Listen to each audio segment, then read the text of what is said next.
Hello friends, இன்னைக்கு நம்ம அதிக நீர்ச்சத்துள்ள ரொம்பவே ஹெல்த்தியான வாழைத்தண்டில் தாங்க பொரியல் எப்படி செய்யறதுன்னு பார்க்க போறோம். இது கல்லடைப்பு, பைல்ஸ் ப்ராப்ளம் உள்ளவங்களாம் சாப்பிட்டு வந்தா உடம்புக்கு அவ்வளவு நல்லதுங்க. இந்த வாழைத்தண்டு பொரியலை வாங்க எப்படி செய்யறதுன்னு பார்க்கலாம். ஃபர்ஸ்ட் இதை பொரியல் பண்றதுக்கு இந்த வாழைத்தண்டை சின்ன சின்ன பீஸா கட் பண்ணி எடுத்துட்டு வந்துடலாம். வாழைத்தண்டை நல்லா ரவுண்ட் ரவுண்டா கட் பண்ணிட்டு அதுல உள்ள நாரை எடுத்துட்டு அப்புறமா இப்படி பொடிசா கட் பண்ணிட்டு தண்ணியில போட்டு வச்சிருக்கேன். இப்ப பொரியல் பண்ணலாம். ஸ்டவ்ல ஒரு கடாயை வச்சிருக்கேன். இப்ப அதுல ஒரு 3 ஸ்பூன் எண்ணெய் சேர்த்துக்கலாம். எண்ணெய் நல்லா சூடானதும் 1 ஸ்பூன் கடுகு உளுந்தம் பருப்பு சேர்த்துக்கோங்க. கடுகு பொரிஞ்சதும் ஒரு கப் கருவேப்பிலையும் சேர்த்துக்கோங்க.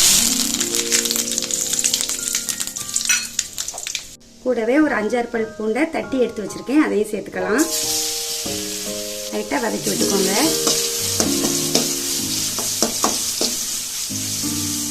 கூடவே 2 வெங்காயத்தை பொடிசா கட் பண்ணி வச்சிருக்கேன், அதையும் சேர்த்துக்கலாம். இதையும் நல்லா பொன்னிறமா வர்ற வரைக்கும் வதக்கிக்கோங்க.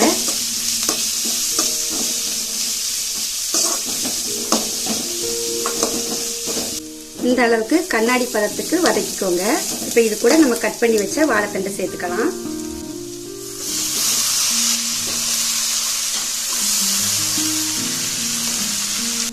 இப்ப இது கூடவே ஒரு 3 ஸ்பூன் பாசி பருப்பை 10 நிமிஷமா தண்ணியில ஊற வச்சிருக்கேன், அதையும் சேர்த்துக்கலாம்.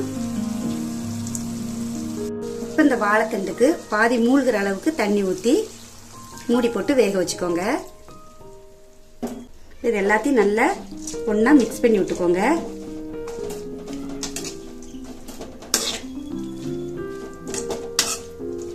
கூடவே ஒரு 1/4 ஸ்பூன் மஞ்சள் தூள் சேர்த்துக்கோங்க. ஒரு 1/4 ஸ்பூன் பெருங்காயத்தூள், தேவையான கொஞ்சம் உப்பு எல்லாம் சேர்த்து நல்லா கலந்து விட்டுட்டு மூடி போட்டு வச்சுக்கலாம்.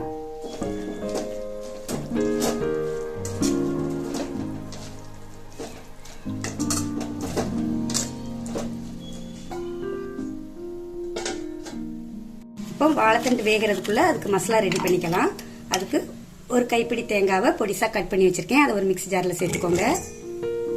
கூடவே காரத்துக்கு 3 பச்சை மிளகாய், ஒரு 1/2 ஸ்பூன் சீரகம். இப்போ இது எல்லாத்தையும் தண்ணி விடாம கொரகொரப்பா அரைச்சி எடுத்துக்கலாம்.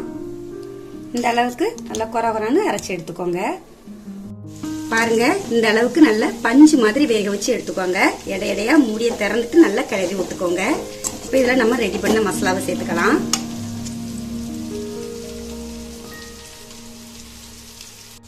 இந்த மசாலாவையும் ஒரு 2 நிமிஷத்துக்கு நல்லா மிக்ஸ் பண்ணி விட்டுட்டு நம்ம ஸ்டவ் ஆஃப் பண்ணிடலாம்.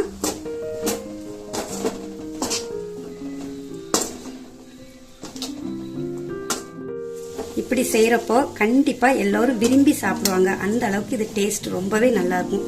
உடம்புக்குமே இது எல்லா வகையிலுமே ரொம்ப நல்லதுங்க. கண்டிப்பா நீங்களே உங்க வீட்டுல இதை ட்ரை பண்ணி பாருங்க. எப்படி இருக்குன்னு கமெண்ட்ல சொல்லுங்க.